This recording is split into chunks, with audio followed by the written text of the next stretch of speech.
A new report says our COVID-19 response delivered a knockout punch to a generation of Australian youth.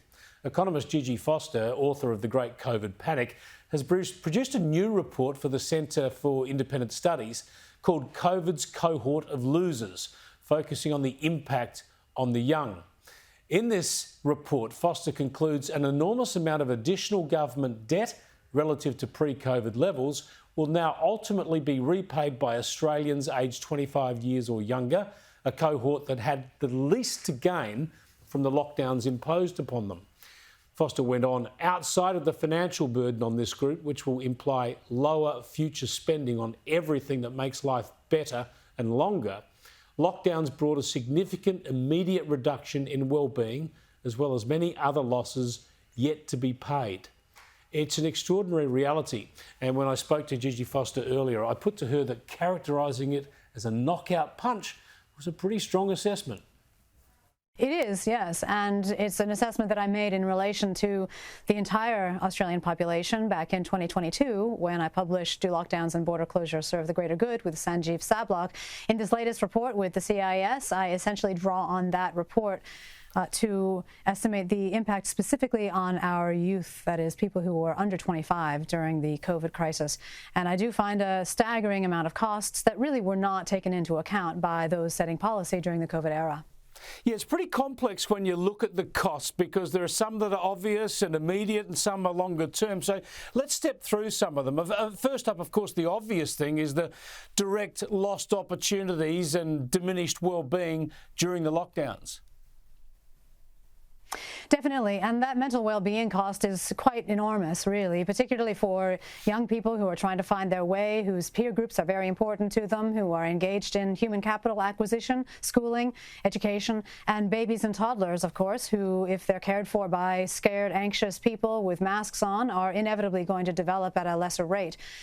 So those things are really big, and that kind of mental well-being cost is captured in the currency that I choose for this report, which is the same currency we used in the Do Lockdowns and Border Closure Serve the Greater Good book, which is the well-being year. So we are privileging human welfare. We are saying what matters explicitly is the satisfaction with life that people experience, and that the government should be basically scored on the basis of whether or not it's delivering more of that.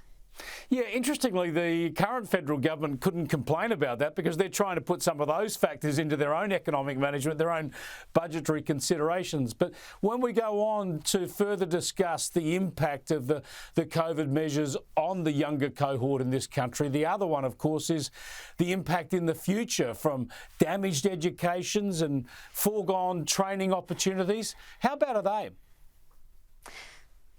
That's a really big problem, and honestly, we're not going to know that for sure until such time as those losses manifest, because really there's a wide range of estimates of how badly the cohort of young people have been impacted by lost educational opportunities.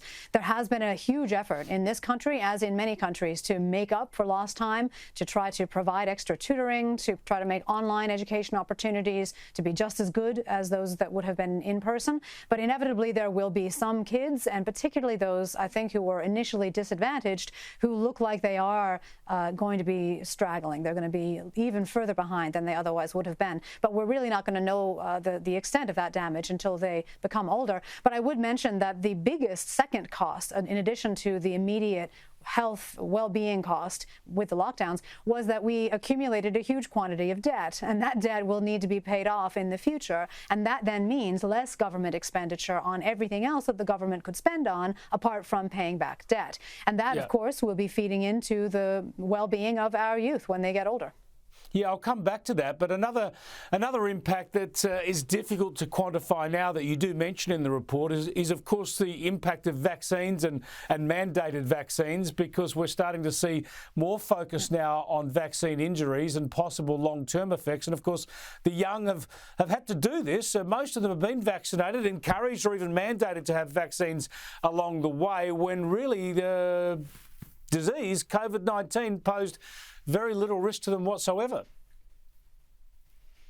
And I remember talking about this with you, what would it have been, maybe a year and a half ago or so, Chris, where we were talking about vaccination. We were saying, hey, great, we have these vaccines. Let's offer them to the people who are most vulnerable. But let's just get these borders open, for heaven's sakes. And I remember saying at the time, I would never support mandatory or coerced vaccination. And that's still true. So I think that we've had a huge ethical failure during this time to coerce people into a medical experiment. And we do now see that there are negative effects. And given that we already knew from March 2020 that COVID was not a particularly serious threat for healthy people who are young, then there's really no possible net gain for those people of taking these experimental vaccines. And in fact, we've seen quite a lot of damage in some cases. Some people are fine, which is great, it seems. But of course, we have no long-term data, so we can't even really say that with confidence. So it's a real area of continued research. And I am kind of despairing about our ability to truly estimate those costs. And so I don't put a specific dollar figure on those costs in my report now. I just say that they are a cost of concern that we should be keeping an eye on in the future.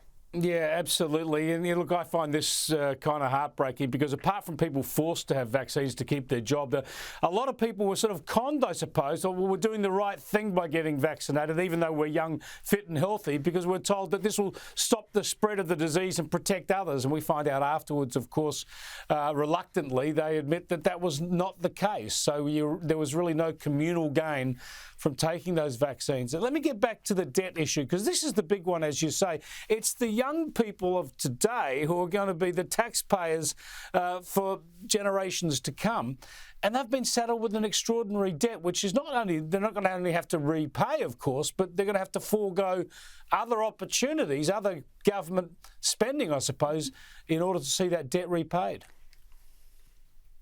That's exactly it. And this is an argument that's really core in the discipline of economics, to understand that when you take a dollar from one bin and put it someplace else, that first bin loses out. You know, money doesn't grow on trees. So if we have to repay the debt in future, that means we've got less money available, given a set tax rate, to pay for other things, including infrastructure, healthcare, education. And these are the kinds of expenditures that we know from looking across countries and across time do in fact materially improve human welfare. So if we want to improve human welfare, we want to have that kind of government spending the way that it would have been if we hadn't had the debt. But unfortunately, it's now going to be crowded out by an additional, few $100 billion of debt that we need to pay back. And it's our children who are mainly going to pay that cost, because they're going to be around for the longest. It is so frustrating, as you so eloquently point out. It is the young who have carried the burden here, even though the risk of COVID was so minute when it came to young people. Yet policymakers and governments knew this at the time and they ignored it. They were warned and they ignored it. And now they remain full of self-congratulations over their COVID management. We even had the Victorian Chief Medical Officer, Brett Sutton, named as Victorian of the Year recently. This stuff is pretty irksome to those who have been watching it carefully. Surely we need a royal commission nationally to delve into all of this, or do we just give up on pushing for that? Is the self-interest of the politicians and the bureaucrats going to stop that ever happening? Well, I certainly think there's little incentive for politicians or bureaucrats to eagerly embrace the idea of any kind of review of COVID policy. But that's why I have co-founded recently a new think tank called Australians for Science and Freedom, which your listeners can see at scienceandfreedom.org. And there we have a broad range of different opinions, critical thought, analysis, and plans for new institutions, institutional reform, and alternative structures to take the place of some of the structures that have been tainted during this period. That is where I'm putting a lot of my efforts today, because I really care about this country, and I don't think that appealing to the people who are currently in power to review and start being somehow apologetic about what they did with that power is likely to really be successful. All power to you, Gigi Foster. We'll check in with you on how all that's going at a later date, but thanks for talking to us tonight. Thanks so much for having me on, Chris.